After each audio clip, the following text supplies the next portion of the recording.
All yogis are practicing Satipatthana Vipassana meditation. To understand the practice of meditation, today we have to listen Silavanta Sutta.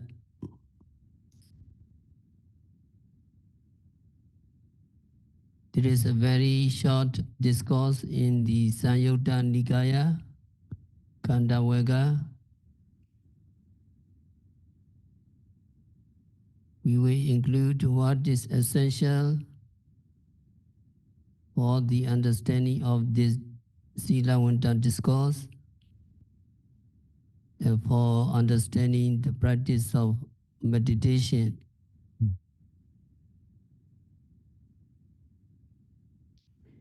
This Silavanta Sutta is a discussion between two of the Buddha's chief disciples, Venerable Sariputta and Venerable Maguttika. Venerable Sariputta is too well known to need any introduction. You all know who Sariputta was.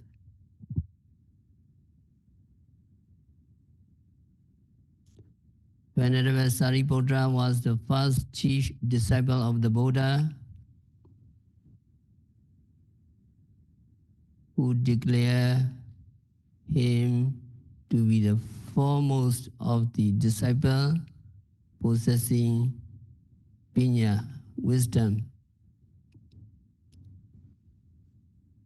Venerable Sariputta was second only to the Buddha in the field of wisdom.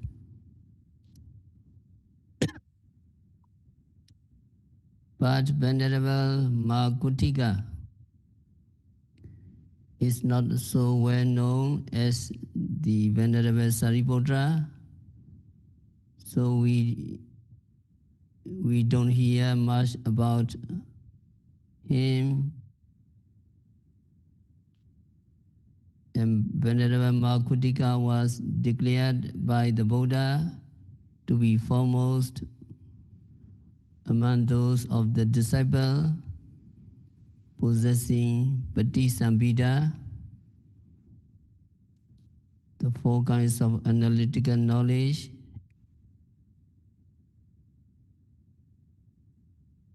Attha Patisambhida, Dhamma Patisambhida, Nirodhi Patisambhida, and Patibhana Patisambhida. Four kinds of analytical knowledge attained by only arahants and others who have reached enlightenment.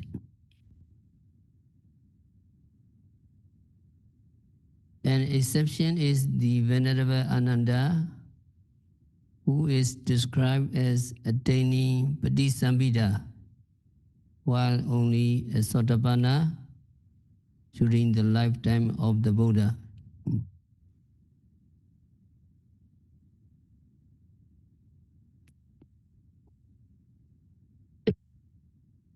During the time of the Buddha, these two venerables are staying at Varanasi in the Deer Park, Mikadaya at Isipatana, where the Buddha had given his first sermon, Dhammacakka Pavattana Sutta. Now a very famous place of Buddhist pilgrimage. Whenever the Deer Park at Isipatana is mentioned, people always think of the first sermon, Dhammacakka Pavattana Sutta. But we should remember the Silavanta Sutta also. Even though it was not delivered by the Buddha, though it is a discussion between the two disciples, it was considered worthy of being recorded in the Sayutta Nikaya, and so is as authentic as the Sutta given by the Buddha.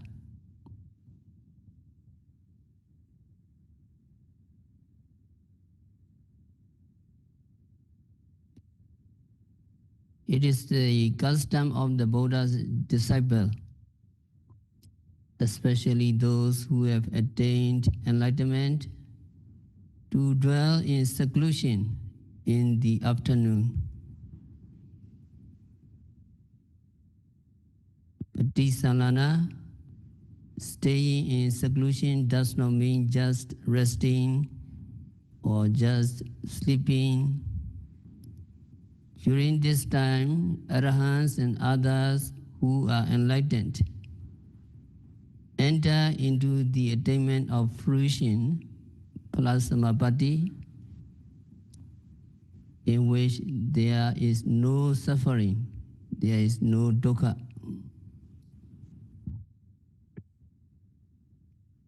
Their minds rest on nirvana, giving them great peace and happiness. So these arahants often enter into this attainment as a temporary escape during the hours of seclusion. So the two venerables, Venerable Sariputra and Venerable Magutika, followed this practice.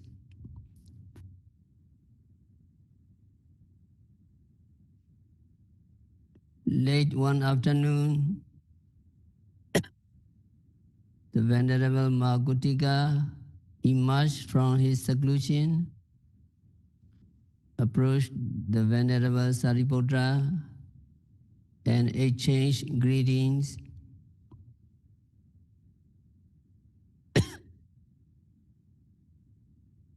It is a customary for disciples of the Buddha when they meet. Then Venerable Magutika asked, Silavanta Uso Sariputra, Bhikkhuna, Katame Dhamma Yoniso Manasi Kadabha. Friend Sariputra, what are the things that virtuous bhikkhu should carefully attend to? The Venerable Magutika seemed to be fond of asking questions. On other occasions, in other discourses, again, he was found putting questions to Venerable Sariputra, many questions.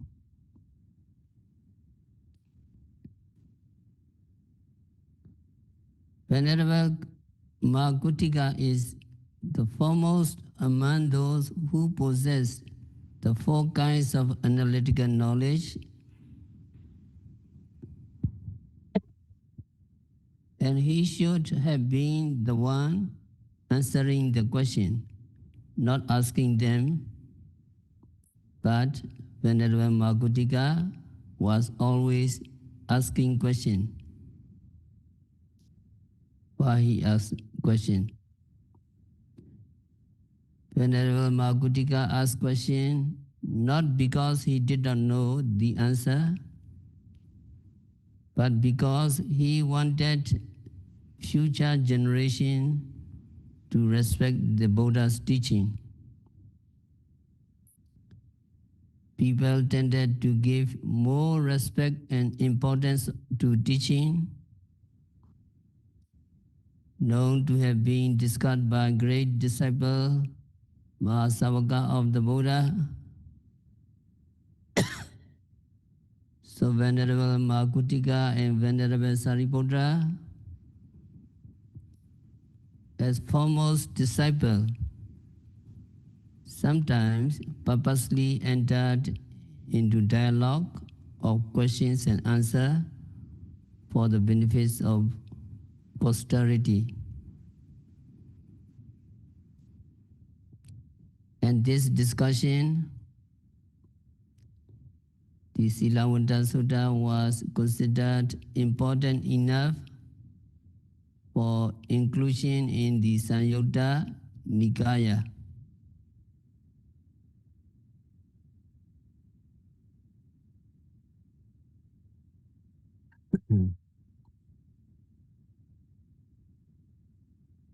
Venerable Makutika had addressed his friends as Avuso Sariputra. Friend Sariputra, he addressed. During the time of the Buddha, the monks, regardless of age, could freely address one another with the word Avuso. That means friend. This does not mean that nobody used Bande, Venerable Sa at that time. Pupils would address their teachers as Bande because the familiarity implied by Avuso would be disrespectful, or if the difference in age were great, the younger monk might address the older one as Bande, and the older would address the younger as Avuso. Because the two venerables, Venerable Sariputra and Venerable Makutika, address each other as Avuso, we do not know which of the two disciples, which of the two monks was older.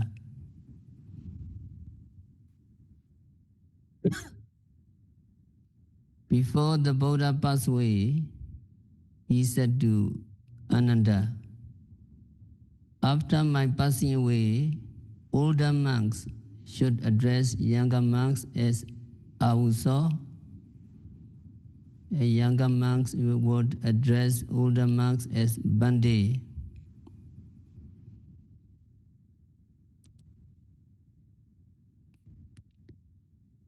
Also now, in these days,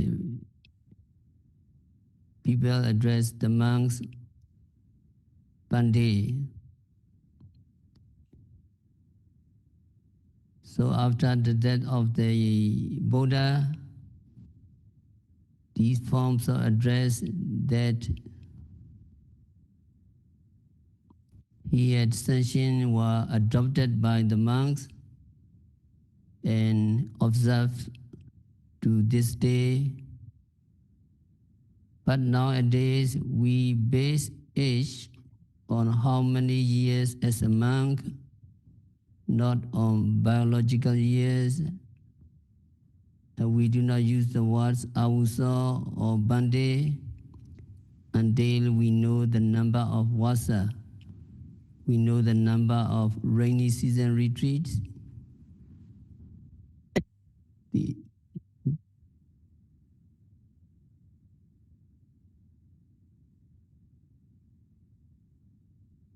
Until we know the number of Vasa, rainy season retreats, the other monk has had. If we don't know the Vasa,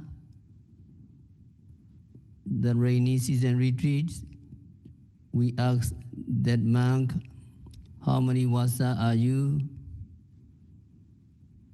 The other monks will mention, "I'm 5 Vasa, 10 Vasa, or 20 Vasa, or 40 Vasa." We will know. If his years as a monk are more than our own, we address him as Bande, that is more senior. And if they are fewer, we call him avuso.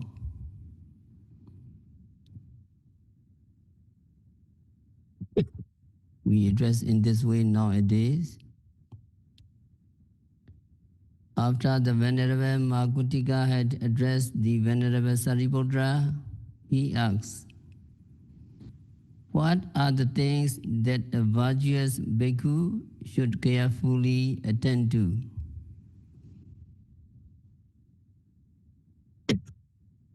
Here there are two words that merits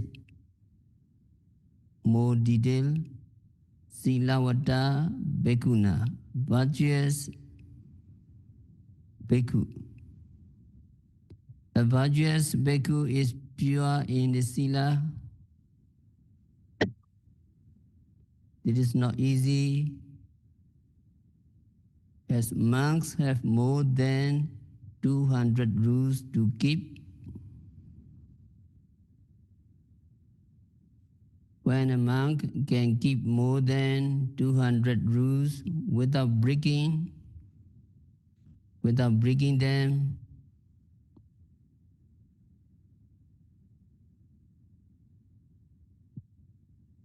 his sila, his moral conduct is said to be pure, and he is said to be virtuous silavata.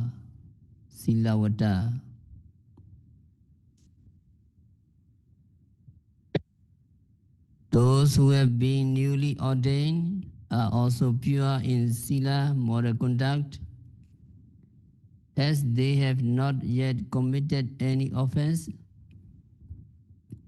And monks who have broken some rules but have made amends and corrected their faults may also be said to be pure in moral conduct. So a monk who is pure in sila may be a monk who has broken no rules, or he can be a monk who had broken a rule or two rules, but has developed enough judgment and self-discipline to be free from further offenses. Such bhikkhu is called a virtuous monk, or a monk pure in sila, silavata or silawa.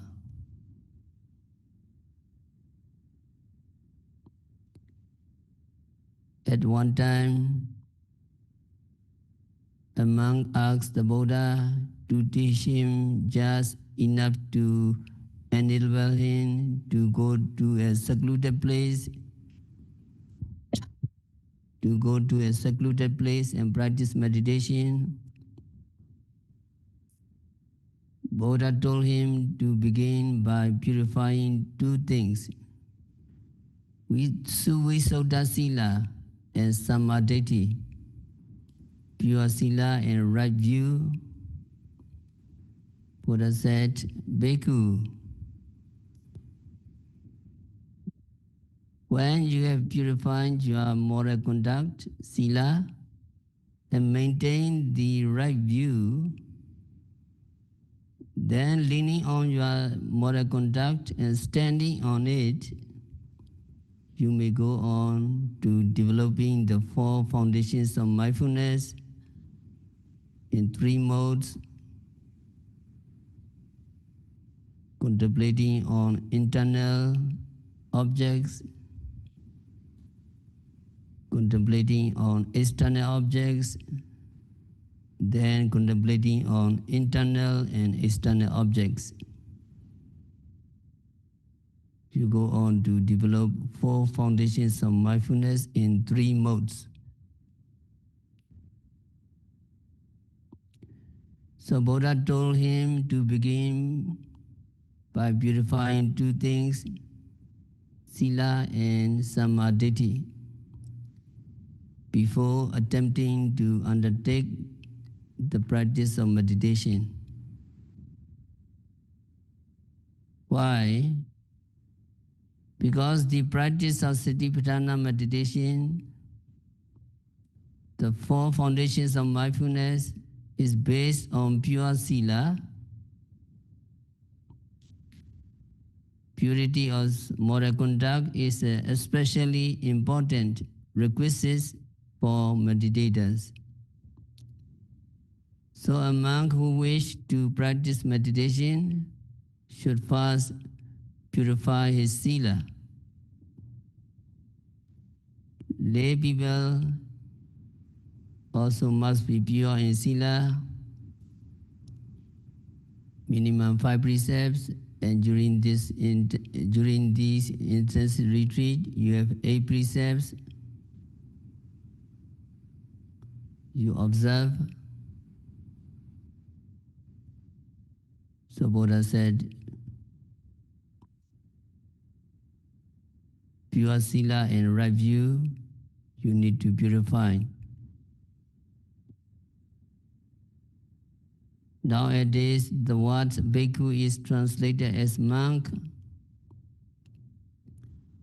Originally, the word meant a person who begs, and a bhikkhu is a person who begs. But the begging, the begging done by bhikkhu is not the same as the begging done by beggars. Bhikkhu pick up their bowls and go out on arms round to collect food for their one daily meal.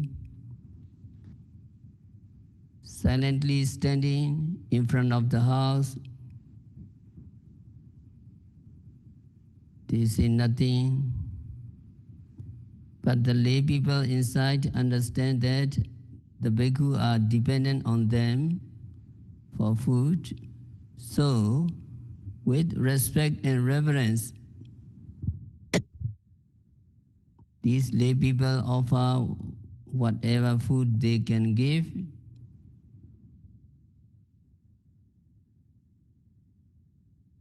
Then the monks continue on to other houses in the same way, standing, saying nothing, accepting whatever is given, do not complain anything, and sometimes being done away.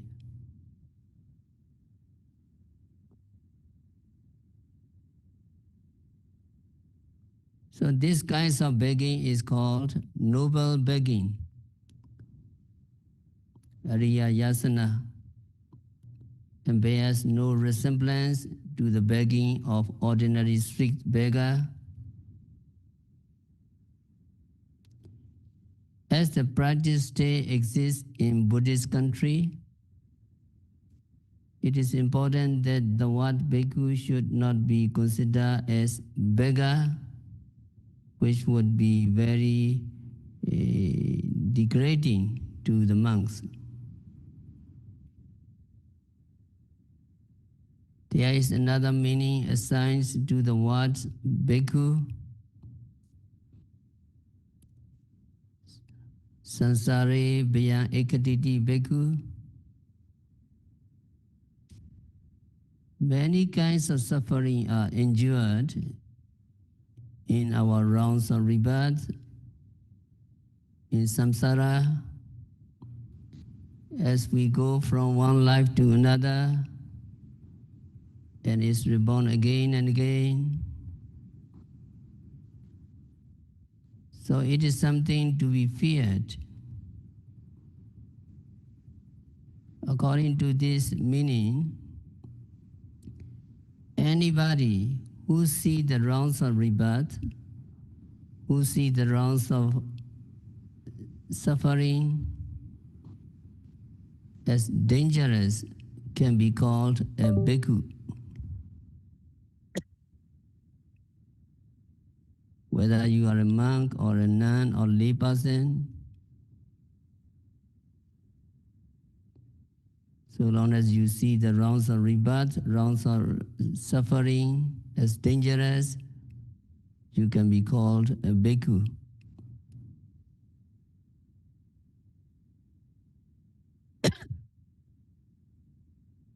Sometimes yogi report, early morning wake up, clean the body, and going, brushing the teeth, and sitting, and then eating, and brushing the teeth, walking, sitting, standing, walking, stretching, bending, seeing, hearing, smelling, tasting, touching. So everything has to be observed. So yogi is observing samsara. Every seeing arises and it disappears.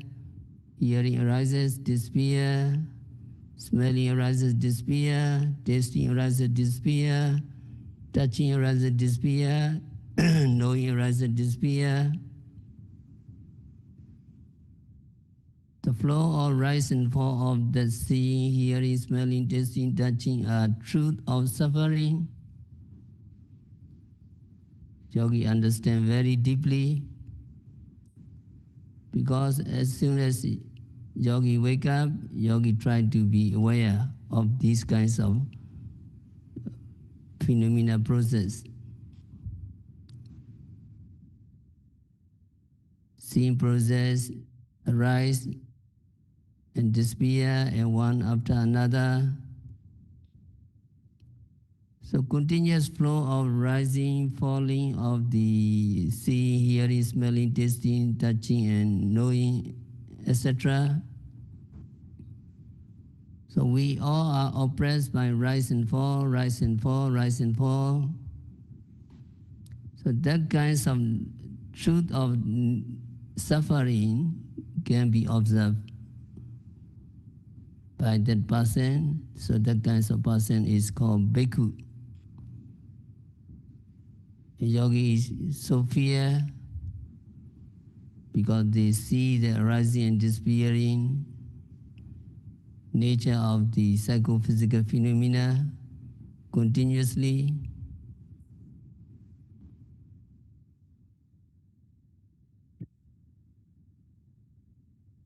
So any person who sees the rounds of rebirth as dangerous can be called Bhikkhu. Whether you are a monk or a nun or lay person. But the normal and usual definitions of Bhikkhu means a monk. And in most cases, it cannot apply to lay people.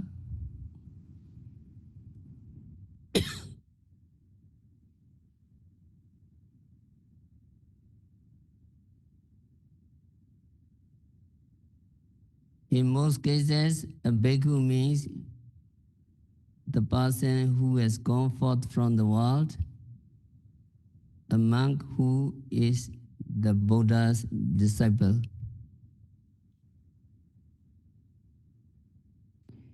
When the Buddha gave his teachings to the monks, the lay people who came to listen wanted to feel more included. So they felt left out and complained unfairly. The Buddha talked only to the monks. But the Buddha lived with his bhikkhus in order to instruct them. Buddha lived with his bhikkhus in order to instruct them on the path to Nibbana. So when he wanted to talk, he would talk to monks, always with a purpose. And when he wanted to give a discourse, he would address bhikkhu.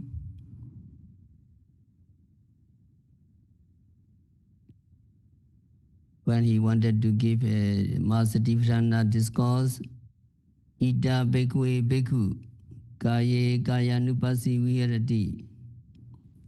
Ita bhikkhu bhikkhu, like this. So this That is why the word bhikkhu so often appears in the discourses and Vinaya Pitaka.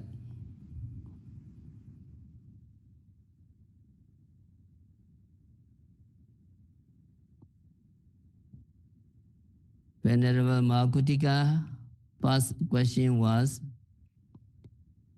what are the things that a virtuous bhikkhu should carefully attend to? Yoni Somanasi Katapa, a bhikkhu should carefully attend to means bhikkhu wisely attend to. Virtuous bhikkhu should correctly attend to. Virtuous bhikkhu should pay correct attention to something. A Venerable Sariputra answered, Silavata uso kutika bhikkhuna, Pijupada nekanda, nechato, dukhato, rogato, kantato, sanlato, agato, abadato, parato, palokato, sunyato, anatato, yoniso, manasi katapa. That is Sariputra answer. So you have Silavanta Sutta sheet of paper. The question by Venerable Mahakutika and answer by Venerable Sariputra. So can you follow me? Look at your paper.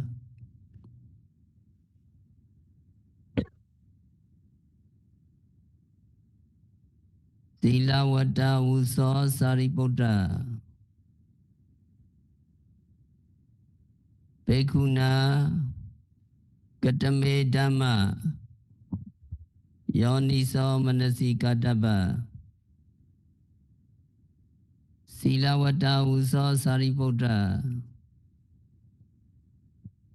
Bhikkhuna katame dhamma yoniso manasi katapa.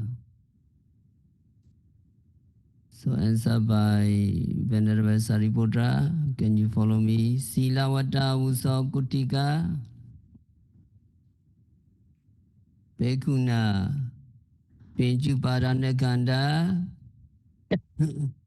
anechato dukhato rogato kantato sanlato agato abadato parato palokato sunyato anatato yoniso manasi katapa.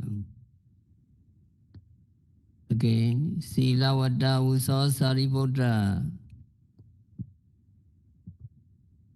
Bhikkhuna katame dhamma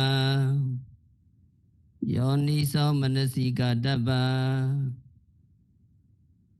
Silavata uso kutika bhikkhuna pinjupada nekanda anechato dukhato rogato kantato sanlato agato abadato parato palokato sunyato anatato yoniso manasi katapa. So we recite together. Silavata uso Sariputra bhikkhuna katame dhamma yoniso manasi katapa. Silavata uso kutika Bhikkhuna Pinjupada Kanda Nichado Dukkado Rogado Gandado Sanlado Agado Abadado Parado Palogado Sunyado Anattado Yoniso Manasikadava. Again. Silavanta Uso Sariputta Bhikkhuna Kadame Dhamma Yoniso Manasikadava. Silavanta Uso Guttika Bhikkhuna Pinjupada Kanda Nichado Dukkado Rogado Gandado Sanlado Agado Abadado Parado Palogado Sunyado Anattado Yoniso Manasikadava. Translation, follow me. Friend Sariputta, what are the things that a virtuous bhikkhu should carefully attend to? Friend Kutika, a virtuous bhikkhu should carefully attend to the five aggregates subject to clinging as impermanent, as suffering, as a disease, as juma, as death, as misery, as affliction, as alien, as dissolution, as empty, as non-self. Read together. Friend Sariputta, what are the things that a virtuous bhikkhu carefully attend to? Friend Kutika, a virtuous bhikkhu should carefully attend to aggregates subject to clinging as suffering, as a disease, as juma, as death, as misery, as affliction, as alien, as dissolution, as empty, as non-self. Now you are practicing in this way. It is Venerable Sariputta said, but he, based on Buddha teaching, Venerable Sariputta answered this question. And it is based on your moral conduct, and then you practice five aggregates subject to clinging. That means every seeing, hearing, smelling, tasting, touching, and knowing, you need to see, you need to observe as impermanence, as suffering, as a disease, etc. So we need to understand five aggregates. Five aggregates subject to clinging. Upadana khanda.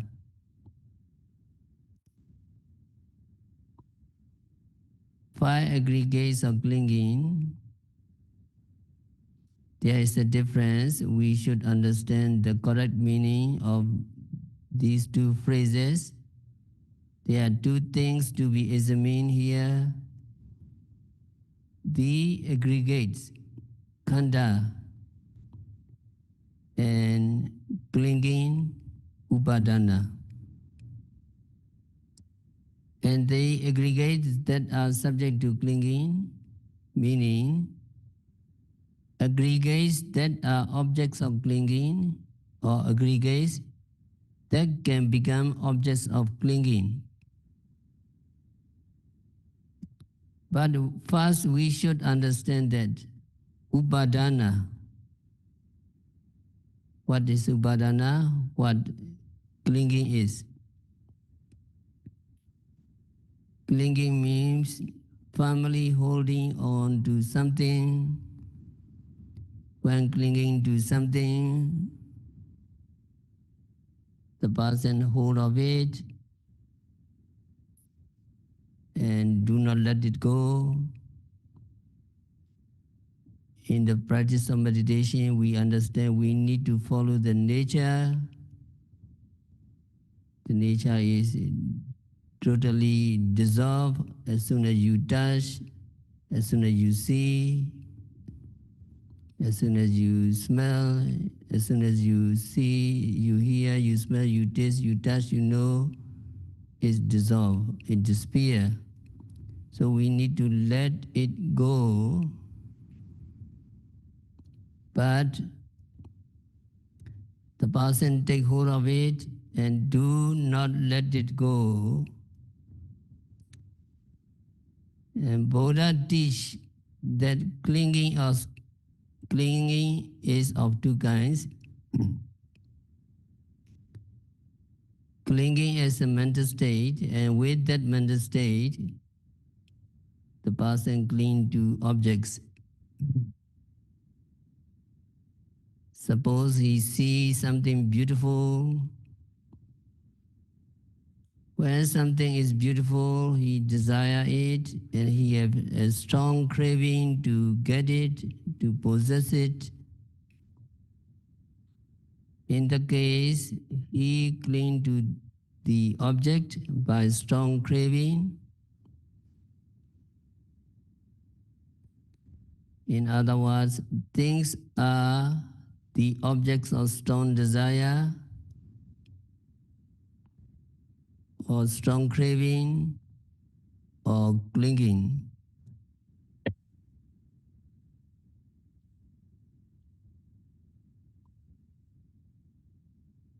A wrong view can also cause clinging to objects. Sometimes we have wrong views about objects and we think that they are permanent. We think that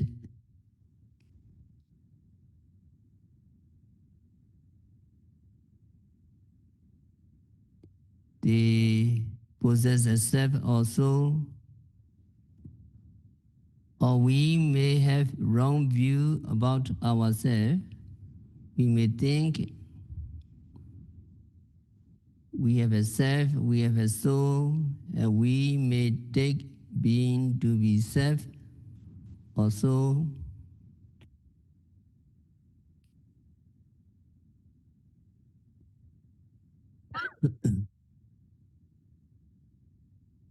So when we apply this kinds of wrong view to objects, we are clinging to them, so we can cling to an object with strong craving or with wrong view, tanna and deity. Anything that we can cling to, either with strong craving or wrong view, is called upadana and aggregates subject to clinging.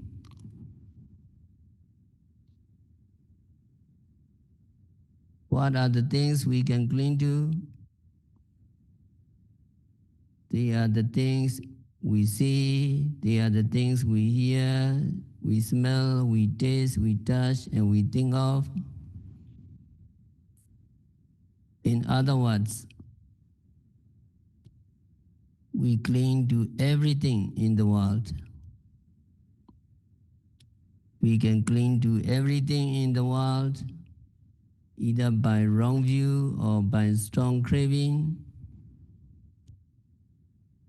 When we say, I sit, I'm talk, I see, I hear, I smell, I taste, I touch, I know.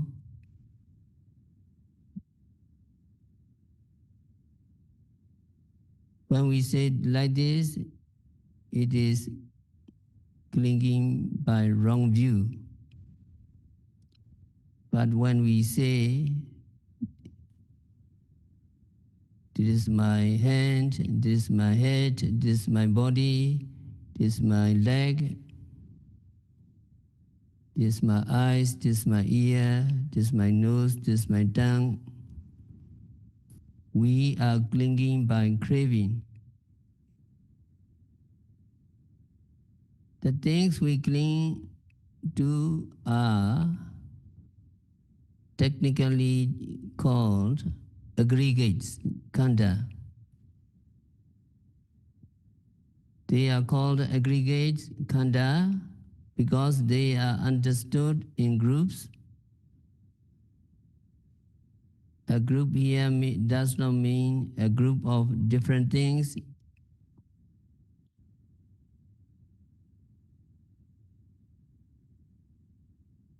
It means group of aspect of things. For example, a visible object.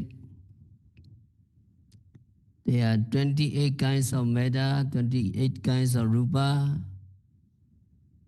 and that visible object is just one unit of matter. That one unit of matter is not a group of many things, it is only one. Yet it is called an aggregate. How can that be?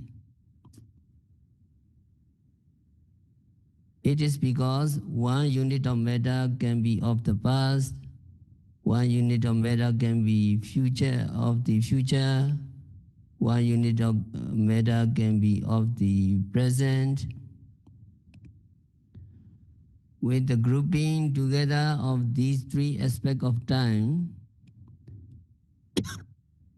that one unit of matter becomes an aggregate, rupa khandha.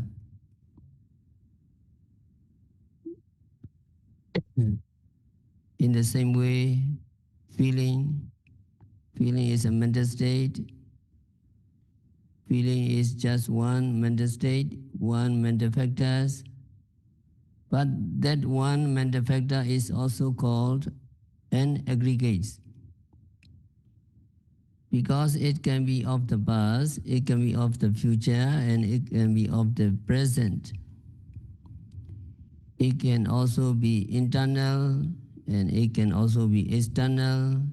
It can be gross, and it can be subtle, and so on. Because of the many varying aspects that it possesses, feeling is called an aggregate. So now all the yogis are observing the 5 aggregates subject to clinging. So you need to observe very carefully. If you do not observe carefully, you may cling to this aggregate by way of craving and by way of wrong view. So not to cling to these 5 aggregates of clinging, simply say not to cling to the every seeing, hearing, smelling, tasting, touching, and knowing. You are diligently observing the 5 aggregates of clinging. You are observing the upadana khandha or mind and matter as they really are. You are practicing vipassana meditation. So we will continue tomorrow. We have to stop our discourse for today. By practicing vipassana meditation, by observing every phenomena occurring at the 6 senses, by noting rising, falling, sitting, stretching, hearing, smelling, tasting, touching continuously and meticulously. May all yogis be liberated from all suffering. May all meditators realize the real peace in the very near future.